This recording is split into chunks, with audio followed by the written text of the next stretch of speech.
So in this question, we have two solid Q and R. So there are two solids, one is Q, another one is R, and they are both analyzed, and Q is a zinc bromide. So they mentioned that compound Q contains zinc ion and it contains bromide ion.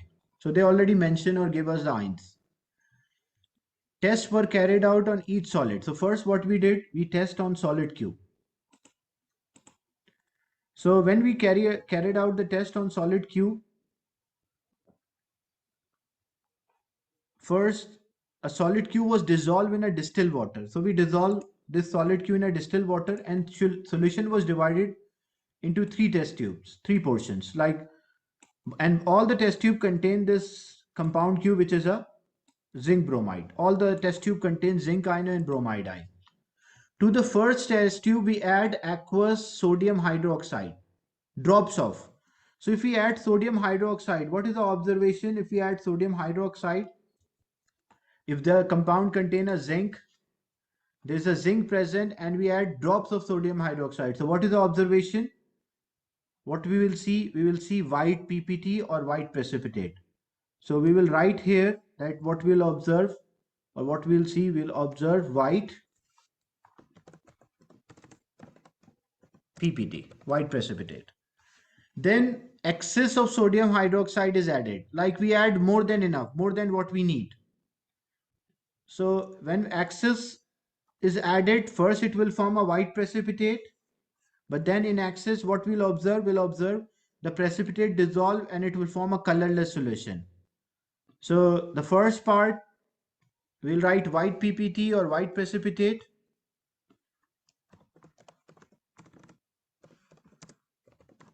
And the second part, the precipitate dissolve or white PPT dissolve.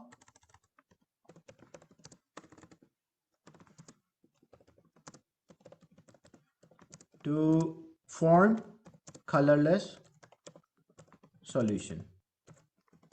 A solution will not have any color. So again, this is related to memorizing, like you have to learn the observation if you know the ion. Then to the second test tube, we add sodium aqueous ammonia, 5 drops and excess. So first drops and then excess. So you have to check again the table, but in exam you have to, like before the exam, you have to learn these observations as well as the ions. So if we have a zinc ion is there, when we add sodium hydroxide or ammonium hydroxide or aqueous ammonia, it will give white PPT, and again the same result, PPT dissolved to form a colorless solution. So I will write here with 5 drops, what we will see, we will observe white PPT,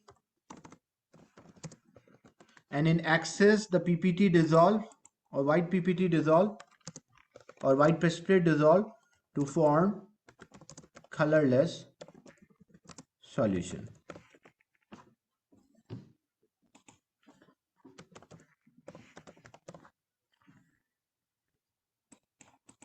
Then the last one, dilute nitric acid followed by silver nitrate. Nitric acid followed by silver nitrate is actually a test for the halide ion. This is a test which can be used.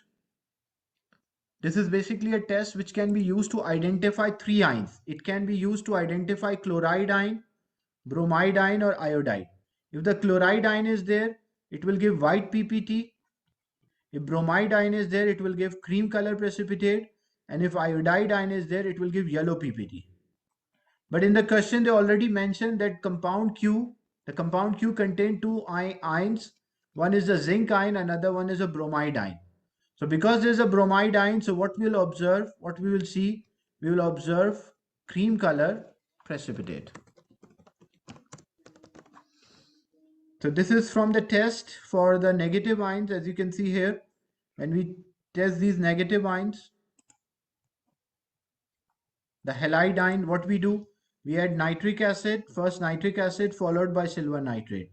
If there is a chloride, white PPT, bromide, yellow, cream PPT, and iodide, yellow PPT or yellow precipitate. You can write precipitate or you can write PPT.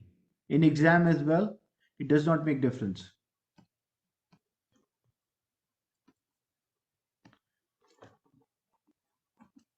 So compound Q, we write the observation. Now for compound R, we have to identify R. So first question, the first part, compound Q, we were having the ions and we want to write the observation. Now from the observation, we have to identify the ions. So test on solid R carried out. A flame test, a flame test was done. Flame test, a yellow color flame. So which one, which compound, which element metal give a yellow color flame? So you have to learn these flame colors. Lithium is crimson red, sodium is yellow, potassium is lilac, and copper is green. So you will see the flame color is yellow. So if flame color is yellow, which ion is there? It means it contains sodium. So we identify that this solid R contains sodium, Na. And test 2, dilute nitric acid followed by barium nitrate. This is a test for sulfate ion. This is a test to check the presence of sulfate ion. If there is no change, it means there is no sulfate. Otherwise, if there was a sulfate ion, it means it will give a white PPT, but there is no sulfate present. And then dilute nitric acid followed by silver nitrate, yellow PPT. Yellow PPT, this is a test for halide ion. Like it can be used to test chloride, bromide or iodide. But it is giving a yellow PPT, so it means iodide ion is there. So identify solid R. So we identify from the flame test, it contains sodium ion. We identify from the test 3 that this is iodide ion. So what is this compound R? So this compound R is actually sodium iodide. You can write a formula or you can write the name. 1 mark is for mentioning sodium and 1 mark is for mentioning iodide.